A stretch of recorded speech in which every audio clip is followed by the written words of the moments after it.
Selamat pagi, Assalamualaikum warahmatullahi wabarakatuh, salam sejahtera untuk kita semua. Selamat pagi, Pak. Pagi, Pak. Oke, selamat berjumpa ya. Untuk pertama kalinya, kebetulan saya dapat berkuliah mengajar di kelas kalian itu komunikasi antar budaya. Nah, sebelum mulai perkuliahan, model pembelajaran yang kita gunakan dalam perkuliahan kali ini ada dua. Nah, yang pertama ada sinkronus ya. Sinkronus itu seperti yang sekarang kita lakukan, ya, bisa melalui Jimit atau Zoom. Jadi dengan jadwal yang sudah ditentukan ya oleh kampus, ya kan. Nah, yang kedua asinkronus. Nah, itu melalui virtual class. Jadi kalian bisa belajar kapanpun, di mana saja, ya kan. Nah, selanjutnya metode yang saya gunakan dalam proses penyampaian materi itu ada 5. Yang pertama, ada ceramah. Yang kedua, tanya jawab. Yang ketiga, diskusi. Yang keempat, penugasan. Dan kelima, project-based learning.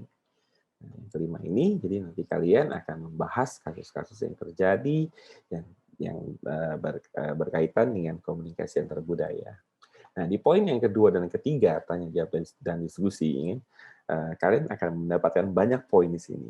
Karena saya akan menilai keaktifan kalian dalam tanya jawab dan berdiskusi. Sistem penilaian nih di dalam mata kuliah komunikasi antar budaya. Nah, komunikasi antar budaya itu sendiri itu mata kuliah ujian utama. Nah, jadi penilaiannya itu 50%, 50%. Jadi UTS 50%, ujian utama 50%. Nah, di UTS sendiri 50% itu ada bobot campuran ya. Itu dibagi dari yang pertama ada tugas individu ya. Nah, itu bisa berupa dari sinkronus dan asinkronus ya. Tugasnya yang kedua tugas kelompok nanti berdasarkan kasus yang ada. Nah, yang ketiga UTS. Jadi dari 3 poin ini digabung menjadi 50% dari nilai yang saya berikan untuk kalian ke depannya. Nah, ujian utama sendiri 50%. Nah, selanjutnya, indikator pembelajaran dalam mata kuliah ini, kalian diharapkan mampu menguasai konsep teoritis untuk menganalisis dan menyelesaikan permasalahan komunikasi antar budaya. Nah, sehingga dapat melaksanakan peran-peran terkait dengan kajiannya di masyarakat. Nah, itu yang pertama. Nah, yang kedua, memiliki pengetahuan dan keterampilan dasar. Ya, komunikasi yang ditunjang oleh kemampuan komunikasi antar budaya dalam menangani berbagai masalah komunikasi dan membangun relasi dengan berbagai bidang profesi dan institusi komunikasi lainnya. Nah, jadi capaian itu. Jadi ke depannya kita akan membahas secara lebih jelas lagi tentang mata kuliah komunikasi antar budaya. Nah, udah sampai sini ada yang ditanyakan? Tidak, Pak. Oke, kita lanjut ya. Nah, kita langsung masuk aja deh di materi yang ada di RPS ya. Nih. Nah, kita masuk di materi pesan verbal dan nonverbal ya. Oke, pesan verbal dan nonverbal, ya. Nah, apakah komunikasi itu penting ya? Penting nggak sih komunikasi itu kan pertanyaan yang mendasar ya dalam kita mempelajari komunikasi. Ya. Nah, tujuan komunikasi pada dasar itu saling memahami. Ya. Nah, ada pengertian bersama terhadap pesan yang disampaikan. Ya. Nah, ini kan komunikasi antar budaya. Jadi kita belajar, ya kan, belajar memahami istilahnya budaya atau kebiasaan, nilai-nilai yang berbeda dengan kita, ya. Yang namanya komunikasi antar budaya. Nah, yang kedua, membangun relationship. Ya. Nah, kita kan berkomunikasi itu terkadang, nah itu nanti di materi selanjutnya itu ada komunikasi antar pribadi ya, kita membangun relationship ya, dengan orang yang berbeda budaya dengan kita ya. Nah, yang ketiga mempengaruhi atau membujuk. Oke, selanjutnya, nah unsur komunikasi ya. Nah, ada banyak nih unsur komunikasi nih. Ini masih awal ya, pertemuan awal sebenarnya. Nah, yang pertama ada sumber ya. Nah, dari mana sih komunikasi itu berasal ya kan? Nah, pengirimnya siapa, komunikator siapa ya. Nah, itu yang ada di dalam unsur komunikasi yang pertama ya. Nah, yang kedua pesan ya. Apa sih yang akan kita sampaikan atau kita kirimkan ke komunikan kita ya. atau sang penerima pesan, ya. Itu dia, ya. Nah, yang ketiga salurannya, ya, atau media, ya. Lewat mana kita menyampaikan pesan yang akan kita sampaikan tuh lewat mana, kita menggunakan apa medianya. Nah, seperti sekarang nih ya, kita kan itu menggunakan metode sinkronus, ya kan. Jadi kita menggunakan aplikasi meeting ya dari Zoom gitu sekarang contohnya. Nah, di dalam komunikasi antar pribadi kan, nah terkadang kita menjadi komunikator dan kita juga bisa menjadi komunikan. Jadi ada pertukaran kan. Itu si penerima ya. Nah, itu juga efeknya. Nah, dari efek yang dari pesan ya di penerima itu efeknya seperti apa ya. Efek sendiri kan itu dari hasil pesan yang diterima dicerna oleh komunikan ya. Nah, dari efek yang diterima, nah umpan baliknya seperti apa ya. Apakah komunikasi yang kita sampaikan itu efektif atau tidak efektif ya. Nah, itu dilihat dari gangguan yang ada kan. Misalnya kita lagi di sinkronus ini ya via Gmeet ini atau Zoom ya. Nah, noise gangguan itu terkadang banyak ya. Bisa dari sinyal ya, dari perangkat yang kita gunakan itu termasuk noise atau gangguan yang kita dapatkan ya, dalam hal metode sinkronus ini. Nah, ngomongin pesan atau komunikasi ya. Nah, itu dibagi menjadi dua ya. Ada pesan verbal atau pesan non verbal ya. Nah, pada umumnya yang kita kenalnya, maksudnya kita tahunya ya, misal ditanya ya, lebih banyak mana porsinya antara verbal atau non verbal dalam kita berkomunikasi di kehidupan sehari-hari. Nah, pasti terkadang banyak sekali mahasiswa yang jawab lebih banyak pesan verbal, Pak, ya. Nah, dibanding non verbal ya, karena kita berbicara ya. Nah, banyak pakar-pakar di bidang komunikasi menyatakan kita dalam berkomunikasi sehari-hari itu lebih banyak menggunakan pesan nonverbal. Ya, karena kita berbicara kayak seperti saya berbicara ini ada intonasi, penekanan, ya kan, ekspresi wajah itu bahasa nonverbal, komunikasi nonverbal ya. Pembagian tipe komunikasi. Nah, ini ada dua nih, komunikasi vokal sama komunikasi non vokal. Nah, untuk komunikasi verbal sendiri, komunikasi vokalnya itu bahasa lisan. Ya. Nah, kalau komunikasi non vokalnya bahasa tertulis, ya, itu verbal. Ya. Jadi lisan dan tertulis itu masuk ke dalam komunikasi verbal. Nah, kalau komunikasi non verbal, komunikasi vokalnya itu nada suara, jeritan, desas, sama artikulasi, ya, sama penekanan. Ya. Nah, komunikasi non vokalnya, ya, isyarat, ini gerakan, penampilan, ekspresi wajah, dan gerakan tubuhnya, gerakan tubuh yang kita berikan ketika kita berkomunikasi. Nah, termasuk di pesan verbal nih kan. Nah, pesan verbal adalah bentuk komunikasi verbal yang berupa kata-kata baik yang diucapkan maupun yang ditulis. Nah, tadi kan ada pesan yang lisan sama pesan yang kan lisan ya. Nah, verbal itu kata-kata ya, yang diucapkan atau tulisan itu ya, itu bahasa verbal ya. Nah, yang kedua penggunaan bahasa harus diperhatikan.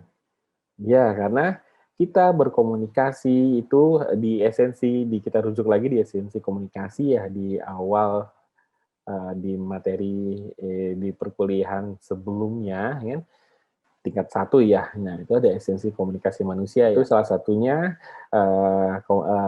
komunikasi itu ada konsekuensinya ya. Nah, karena kita harus menjaga lisan kita, jadi penggunaan bahasa harus diperhatikan. Ya. Jadi kalimat yang sudah kita keluarkan ya, dari mulut kita ya, itu tidak bisa ditarik kembali. Seperti itu. Nah, yang kedua, fungsi bahasa sebagai bentuk komunikasi verbal. Ya. Bahasa dapat dianggap sebagai suatu sistem kode verbal ya. Nah, bahasa didefinisikan sebagai seperangkat simbol dengan aturan untuk mengkombinasikan simbol-simbol tersebut yang digunakan dan dipahami suatu komunitas atau suatu budaya. Ya. Nah, yang kedua, bahasa verbal adalah sarana untuk menyatakan pikiran, perasaan, dan maksud kita. Ya. Jadi, bahasa verbal itu bahasa yang kita gunakan ya, dalam mengutarakan apa yang mau kita sampaikan ke komunikan. Ya. Jadi yang kita sampaikan ya bahasa verbal itu. Ya. Nah, ciri utama komunikasi verbal, ya kan? Nah, ada 3 nih, kan? Nah, bahasa verbal adalah komunikasi yang kita pelajari setelah kita menggunakan komunikasi nonverbal, ya kan? Nah, kita hidup ya kita dari kecil ya. Dari kecil itu udah istilahnya bahasa verbal itu sudah bahasa yang istilahnya tanpa kita pelajari akan timbul sendirinya bahasa nonverbal, ya kan? Nah, seperti itu. Yang kedua, komunikasi verbal dinilai kurang universal dibanding dengan komunikasi nonverbal. Nah, sebenarnya komunikasi verbal dan nonverbal, ya kan, itu apa ya istilahnya bisa juga kurang universal karena kalau misalnya komunikasi verbal dan verbal itu berdasarkan reference sama experience, ya kan? Setiap daerah, setiap negara mempunyai bahasa verbal dan non-verbal itu berbeda-beda, ya. Nah, yang ketiga, komunikasi verbal merupakan aktivitas yang lebih intelektual dibanding dengan bahasa non-verbal, ya. Nah, kita menyampaikan sesuatu, menyampaikan ide atau gagasan atau istilahnya memberi informasi ke lawan bicara kita, ya, ke komunikan kita itu menggunakan bahasa verbal, ya. Dilengkapi dengan bahasa non-verbal. Seperti itu, ya. Nah, sekarang masuk ke pesan non-verbal. Tadi kan verbal, sekarang non-verbal, ya. Nah, Mahabian dalam The Silent Message dia memperkirakan 93% dari semua makna sosial dalam komunikasi tatap muka diperoleh dari isyarat nonverbal. Nah, Berpustil sendiri, 65% komunikasi tatap muka adalah nonverbal dalam Mulyana 2007. Nah, ya. Jadi, kita dalam kehidupan sehari-hari lebih banyak menggunakan komunikasi nonverbal ketimbang komunikasi verbal. Nah, pesan nonverbal nih, ya. Nah, ada banyak nih ya. Yang pertama, komunikasi nonverbal adalah komunikasi tanpa kata-kata. Ya, nonverbal ya, di luar verbal, ya. Nah, yang kedua, komunikasi nonverbal terjadi bila individu berkomunikasi tanpa menggunakan suara. Yang ketiga, komunikasi nonverbal adalah setiap hal yang dilakukan oleh seseorang yang diberi makna oleh orang lain. Nah, yang ketiga, komunikasi nonverbal adalah studi mengenai ekspresi wajah, sentuhan, waktu, gerak, isyarat, bau, perilaku mata, dan lain-lain. Jadi lebih luas sebenarnya komunikasi nonverbal daripada komunikasi verbal. Oke. Nah, ada 6 nih pesan yang ada di dalam komunikasi nonverbal. Yang pertama kinesik atau gerak tubuh, yang kedua proksemik, yang ketiga artifaktual, yang keempat paralinguistik, yang kelima penciuman, yang keenam sensitivitas kulit. Nah, yang pertama nih kinesik. Nah, kinesik tuh yang sering istilahnya yang tanpa kita sadari kita gunakan dalam hal kita berkomunikasi. Jadi menggunakan muka atau wajah untuk menyampaikan makna tertentu, ya. Gabungan dari mulut, lidah, mata, alis merupakan ekspresi seseorang, ya. Nah, seseorang komunikator harus memperhatikan ekspresi wajah komunikan. Jadi di pesan kinesik ini, misalnya kita dalam hal berkomunikasi, kita harus paham, ya, lawan bicara kita atau komunikan kita ekspresinya seperti apa, ya. Kalau misalnya kita sedang berbicara, apakah dia interest sama kita, mendengarkan kita, atau fokus dengan kita. Bisa terlihat dari ekspresi wajahnya. Ya. Apakah dia memperhatikan, apakah dia tidak memperhatikan. Ya. Bisa dilihat dari ekspresi wajahnya. Itu ya pesan fasial kinesik ya. Nah ini contoh-contohnya ekspresi wajah kita nih kelihatan ya. Ya, senang seperti apa, itu ada kerutan di sekitar mata, pipi naik, gerakan pada otot sekitar mata. Ya. Nah, kalau ekspresi meremehkan juga seperti ini, ekspresi seperti ini. Ini contoh dari pesan kinesik. Nah, pesan gestural, ya kan. Nah, jadi yang biasanya kita gunakan ya, apa sih di dalam melengkapi bahasa verbal ya. Terkadang itu tidak universal ya. Jadi di setiap daerah itu berbeda-beda, ya. Nah, jadi apa ya? Ini yang bikin komunikasi hambatan yang terjadi di dalam komunikasi verbal dan nonverbal. Nah, contohnya nih, ada di daerah tertentu yang menggelengkan kepala itu menandakan artinya iya. Nah, yang mayoritas kan kita tahunya menggelengkan kepala itu artinya tidak, tapi ada di daerah tertentu. Jadi pesan yang disampaikan tuh tidak tidak efektif karena makna dari pesan itu tidak, istilahnya ada kesepahaman seperti itu. Ya. Oke, yang kedua pesan postural. Ya.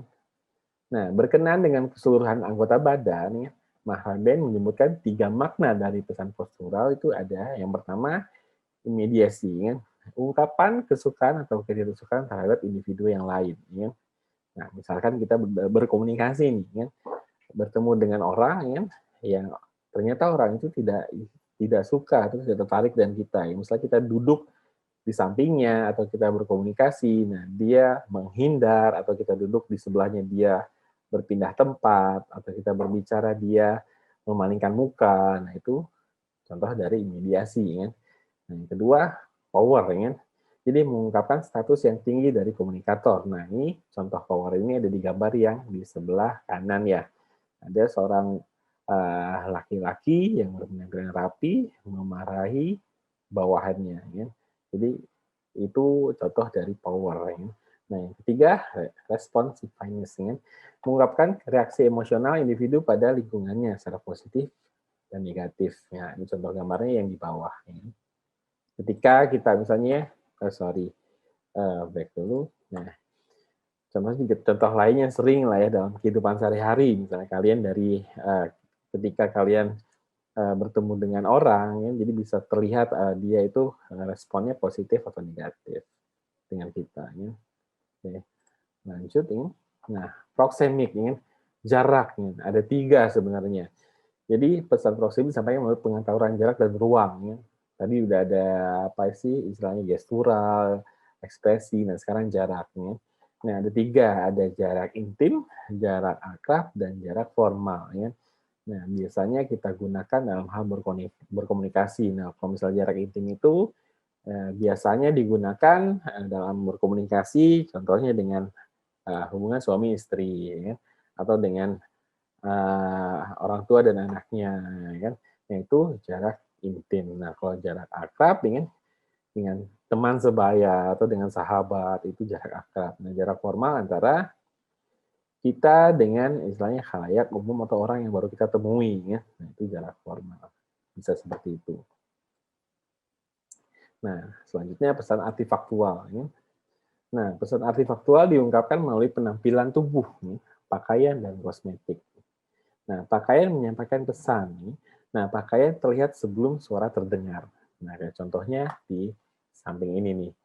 Ada seorang wanita menggunakan setelan blazer putih dengan stetoskop di kalungnya, menandakan bahwa dia seorang dokter. Nah, begitu juga dengan di gambar yang di bawah, ya kan?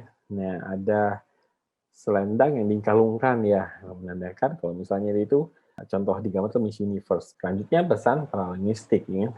Nah, pesan nonverbal yang berhubungan dengan cara mengucapkan pesan verbal, ya, ada pesan yang penting harus ditekankan. Nah, ini contoh dari paralelistik nih. Ada intonasi, ada artikulasi, ada volume. Nah, volume itu tinggi, rendahnya suara, sama ritme. Ya. Nah, kan bisa terlihat. Ya. Kalau misalnya kita sedang berbicara dengan seseorang atau komunikan lawan bicara kita, ya, misalnya kita sedang marah nih, misalnya marah, nah, intonasi suara kita kan tinggi, ya. Nah, artikulasinya juga jelas, ya, sama volumenya itu tinggi. Nah, itu menandakan kalau misalnya kita marah. Ya. Nah, kayak contohnya orang Batak nih ya, orang Batak misalnya berbicara itu ya, dia kan keras, ya. Intonasinya dia apa sebagainya tinggi misalnya itu kan. Nah, itu mungkin contoh dari stereotip yang melekat di orang Batak. Jadi orang di luar Batak menganggap seperti itu. Ya. Nah, itu salah satu contoh yang ada. Ya. Nah, pesan bau-bauan dan sentuhan. Ya. Nah, terkadang kita sudah hafal ya bau-bau wangi-wangian yang ada di lingkungan kita. Misalnya kayak contoh nih kita tanpa melihat, ya, misalnya aroma buah durian atau aroma apa ya, bunga melati kan. Nah, itu kita sudah tahu bahwa itu di sekitar kita atau di dekat kita ada buah durian atau bunga melati kan. Nah, itu tadi aroma ya, bau-bauan, pesan sentuhan ya. Terkadang kita memperdalam bahasa verbal kita itu dengan sentuhan ya, kayak memberi semangat ya. Itu kayak contohnya tuh ya di foto yang bawah, dan istilahnya menghormati kan. Itu juga bisa dengan sentuhan kan. Itu contohnya kan. Oke. Nah, fungsi nih ya, fungsi pesanan verbal ya. Nah, itu ada 5 kan. Nah, yang pertama repetisi. Nah, dari sudah saya jelaskan di di sebelumnya ya, di materi yang sebelumnya tadi kan, sebenarnya sudah saya singgung ya. Nah, repetisi itu mengulang kembali gagasan yang sudah dikemukakan secara verbal ya. Nah, ada yang tahu nggak nih? Contohnya seperti apa nih repetisi itu? Ada yang tahu?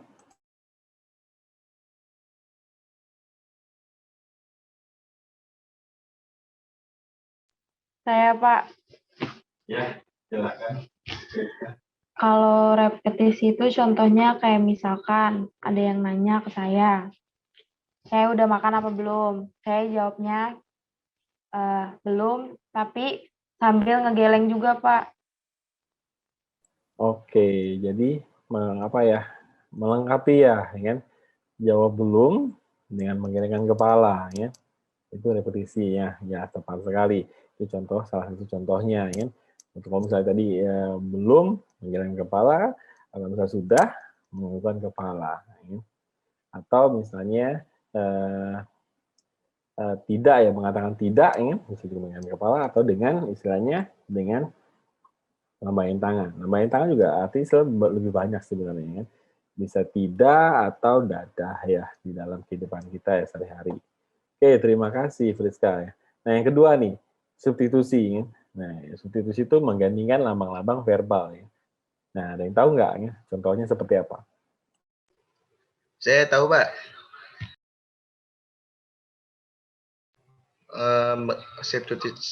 Substitusi itu contohnya itu kayak kalau ditanya udah makan belum, pasti jawabannya kayak geleng-geleng tanpa berbicara, Pak. Ya, jadi menggantikan pesan verbal ya. Jadi kita menjawab istilahnya menjawab pertanyaan atau dari lawan bicara kita tanpa menggunakan bahasa verbal ya. Ya, benar sekali. Itu contoh substitusi ya. Nah, yang ketiga nih, kontradiksi ya. Yaitu menolak pesan verbal atau memberikan makna yang lain terhadap pesan verbal. Nah, ada yang bisa? Saya Askia, Pak, mau coba jawab. Misal kita lagi selek nih sama teman kita gitu. Terus teman kita tuh nanya kan, dia kayak nggak peka gitu. Lu marah ya sama gue gitu. Terus kita bilang, enggak gitu kan. Tapi kan ekspresi muka kita sama kayak gerak-gerik kita tuh kayak nunjukin kita masih marah. Gitu sih, Pak. Oke, jadi ada perlawanan ya dari pesan verbal dan pesan non-verbal ya kan. Bisa ya. Jadi bisa juga nih contohnya kalau misalnya kayak di hubungan suami istri, misalnya istrinya masak ya. Nah, istrinya masak ya, ditanya ke suaminya ya. Masakan saya enak gak ya? Nah, suaminya menjawab enak, cuman dengan muka mengerutkan muka enak ya kan. Jadi menandakan bahwa sebenarnya masakan sudah enak ya. Nah, di repetisi ini balik lagi dulu. Nah, di kontradiksi ini itu juga dipelajari sebenarnya. Jadi bahasa verbal itu kita bisa berbohong ya di bahasa verbal. Nah, tapi di bahasa non-verbal itu kita istilahnya sukar atau sulit berbohong ya. Karena itu ada ilmu tersendiri mempelajari istilahnya reaksi atau yang reaksi ekspresi kita atau reaksi tubuh kita ketika kita sedang berbohong.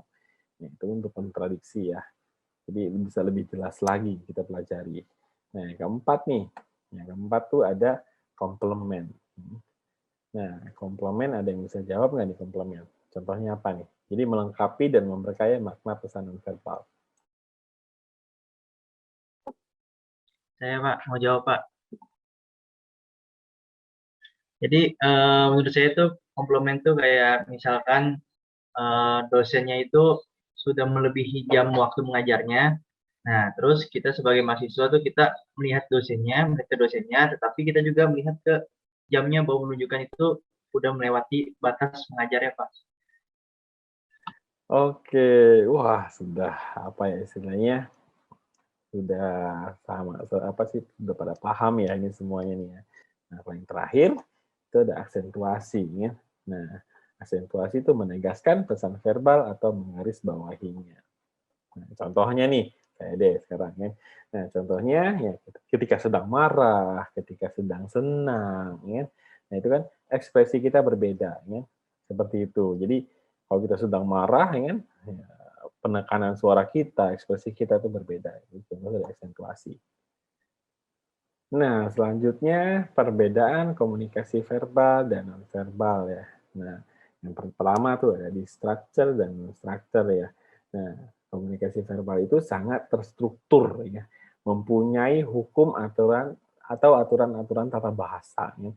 Nah, sedangkan komunikasi nonverbal itu tidak ada sama sekali atau hampir tidak ada struktur formal yang mengarahkan komunikasi. Nah, kalau kita bicara strukturnya, ya, ada aturan, misalnya ada aturan atau hukum yang berlaku, ya. Kayak misalnya kayak contoh nih ya, UU ITE, kan? Nah, UU ITE kan itu mengatur kita dalam hal berbicara ya, atau mengungkapkan ekspresi kita dengan di apa sih, maupun lisan ataupun tulisan ya. Nah itu kan bahasa verbal ya, nah, itu ada hukumnya. Nah, non verbal itu belum ada. Ya. Nah yang kedua linguistik. Nah, ya. Nah yang non verbal itu non linguistiknya. Jadi ingin linguistik mempelajari macam-macam segi bahasa verbal ya. Nah, karena linguistik adalah ilmu yang mempelajari asal-usul ya, struktur, sejarah, variasi regional dan ciri-ciri fenotik dari bahasa. Nah, sedangkan belum ada istilahnya ilmu mempelajari tentang bahasa non-verbal ya. Seperti itu ya. Selanjutnya, kalau verbal itu dipelajari dan non-verbal itu didapat secara alamiah. Jadi dalam kehidupan sehari-hari ya, jadi spontan aja menunjukkan reaksi kita, reaksi nonverbal kita, jadi spontan menunjukkannya. Jadi kalau di verbal itu dipelajari, dan nonverbal itu didapat secara alamiah. Nah, terakhir nih pemrosesan ya dalam bagian otak kanan ya atau otak kiri ya. Nah, kalau misalnya verbal itu pemrosesan di dalam otak sebelah kiri. Nah, kalau misalnya yang non-verbal ya, pemrosesan dalam bagian otak sebelah kanan. Ya. Itu dia, itu bedanya antara komunikasi verbal dan non-verbal. Oke, terima kasih. Nah, saya mau nanya nih ke kalian nih, ada yang bisa jawab nggak ya? Nah, apa sih kaitannya komunikasi verbal dan non-verbal di dalam mata kuliah komunikasi antar budaya? Ada yang bisa jawab nggak?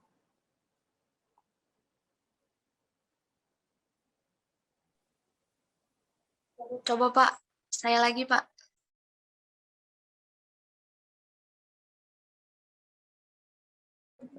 Silakan Askia.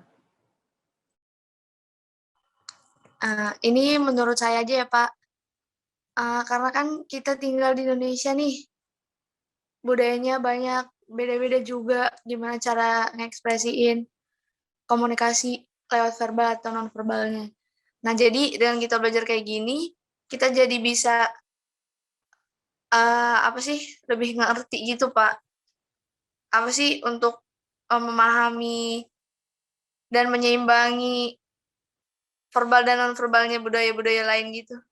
Itu aja sih, Pak, menurut saya. Oke, terima kasih ya.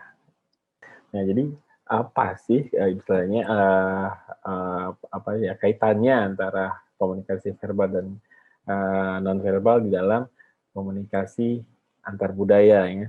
Nah, kita kan berbicara tentang komunikasi yang berbeda budaya, kan istilahnya antara budaya satu dan budaya lain berbeda, kan. Nah, itu kan harus kita pelajari, kan.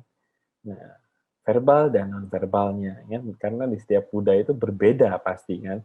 Nah, antara budaya satu dan budaya lainnya. Jadi kita harus mempelajari verbal dan non-verbal di setiap istilahnya budaya yang ada penerapannya. Tadi kan yang sudah saya sebutkan, komunikasi verbal dan non-verbal itu berdasarkan reference sama experience, kan. Siapa yang istilahnya lawan bicara kita atau orang yang berbeda dengan kita itu beda reference sama experience-nya. Jadi seperti itu, ya. Oke, ada yang ditanya lagi?